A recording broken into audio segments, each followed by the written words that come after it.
As pessoas não notam o que é a teologia da libertação verdadeiramente. Vamos dizer em breves palavras para você que não sabe o que é teologia da libertação, o que é teologia da libertação. A teologia da libertação, ela não é uma ideia, ela é um jeito de pensar, tá? Então, este jeito de pensar, ele continua atuante. As pessoas continuam pensando daquele jeito, porque se fosse uma ideia, o Papa poderia condenar aquela ideia, a gente diria, bom, essa ideia é a teologia da libertação. É mais fácil de identificar, não é? Por exemplo, vamos pegar uma heresia, você pega o arianismo, não é? Uma pessoa que diz que o Filho de Deus não é Deus, você diz, arianismo, pronto, condenou, acabou. É um ponto, né? É um ponto, é uma ideia. Agora, a teologia da libertação, não é? Como o próprio Papa explica aqui nesse documento introdutório, eu vos explico a teologia da libertação, ele diz, não é uma ideia, mas é um novo jeito de ler a fé como um todo, o cristianismo como um todo, né? O próprio documento também, no subtítulo número 6, ele diz, uma nova interpretação do cristianismo. Ou seja... Como é que é isso, Padre Paulo? Como é que é essa nova... Porque me parece que aí é que está o veneno, o perigo. Sim, dizer... a nova interpretação do cristianismo significa, né? Vou usar uma linguagem técnica, mas depois eu explico. Significa abolir todo o sentido anagógico, todo o sentido transcendente da fé. O que é o sentido anagógico? É o sentido místico, espiritual, que olha para o céu. Tudo aquilo que é transcendência, tudo aquilo que é espiritual, não. O que é que se faz? Se corta o transcendente e tudo tem aplicação aqui na terra. É uma coisa muito prática, muito real. Deixa eu dar um exemplo. Jesus cura o leproso, não é? O que é a cura de um leproso? É um milagre. É uma força sobrenatural que vem nesse mundo e que realiza um milagre. É Deus que entra na nossa história. Deus que irrompe na história humana e realiza um milagre. A teologia de libertação então diz, não, mas olha, isso daqui não existe. Primeiro ela se disfarça como ciência, o próprio documento diz isso também, né? Essa palavra ciência é muito fascinante, ela se disfarça com a visão científica. Não, nós agora fizemos estudos, nós sabemos que isso daí é a mentalidade daquela sociedade, daquela época, que via milagre em tudo. Mas na verdade não foi isso que Jesus fez. Jesus o que ele fez foi incluir o leproso. O leproso é um excluído da sociedade, professor. É a mesma razão que se nega a multiplicação dos pães ser milagre? Exato, a mesma coisa, né? Multiplicação dos pães é um milagre. Um pão virar 10 pães é um milagre. Não existe força natural que explique esse fenômeno. É sobrenatural. Compartilha, né? Mas aí o que é que eles dizem? Não, isso daí foi a mentalidade mítica daquela época. Eles, na verdade, inventaram esse milagre, mas o que é que Jesus quis? Ele quis explicar a partilha, não é? E isto chega até ao ponto radical de negar a encarnação de Jesus, a encarnação do Filho de Deus e a ressurreição de Jesus, não é? Ou seja, a ressurreição de Jesus. Jesus morreu e ressuscitou? Não, não é bem assim que ele ressuscitou, porque afinal milagres não existem, a ciência moderna já demonstrou que milagre não existe, não é? Então Jesus continua vivo, é a causa de Jesus que continua viva no nosso meio, porque ele está vivo dentro do nosso coração. Está entendendo como é a coisa? Então, a mesma coisa, por exemplo, Eucaristia. Eucaristia? Não, a Eucaristia não é a presença real de Jesus, uma força transcendente, o Espírito Santo que vem sobre o pão e o vinho, realizando uma transformação ontológica no ser. Não, é que a Eucaristia, ela significa uma partilha, é a festa da comunidade, etc e tal. Então, você está entendendo? A teologia de libertação, ela pega todos os dogmas, todos. Esvazia a fé.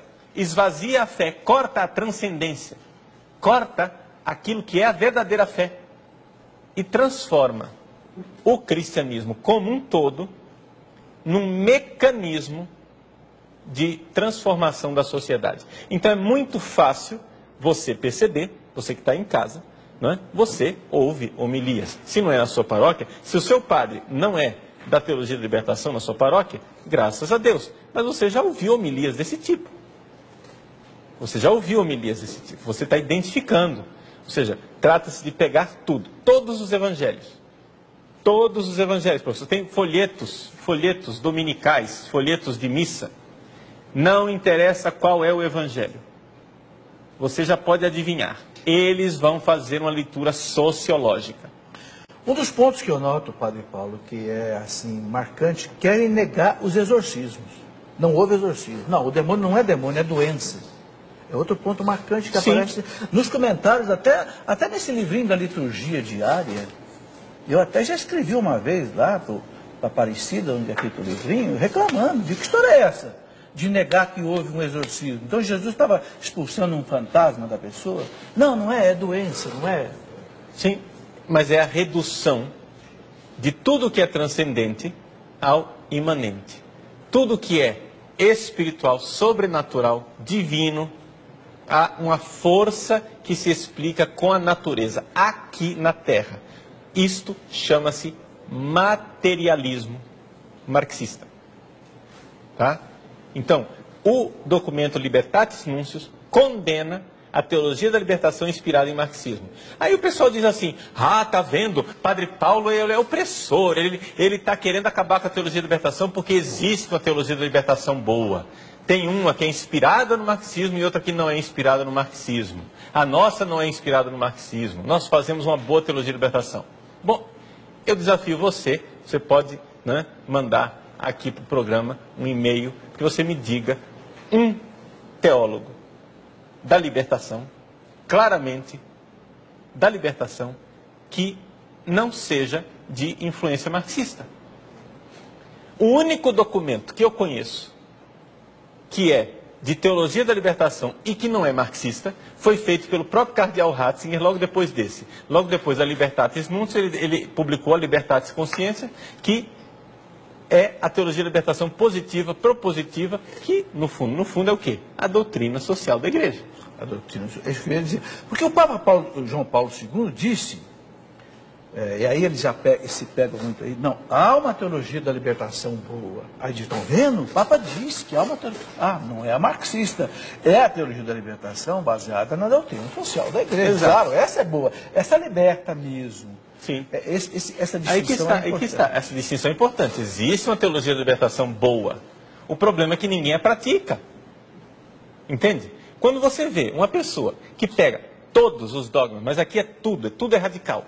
Tudo quer dizer 100%. Esse pessoal, eles não são de negociação assim, 99% para eles já é derrota. Eles querem tudo, eles querem ou 100% ou nada. Né? Eles pegam e leem tudo, radicalmente tudo, a partir de uma realidade social, científica, imanente, materialista desse mundo. Né? Por exemplo, batismo. O batismo não faz nada com a pessoa toma só consciência de que ela já era filho de Deus. Né? E assim por diante, você vai e lê todas essas coisas, tudo é diluído. Olha, assim. Eu fiquei, Padre Paulo, extremamente... A primeira vez que eu li esse documento, foi quando ele foi publicado, em 1984.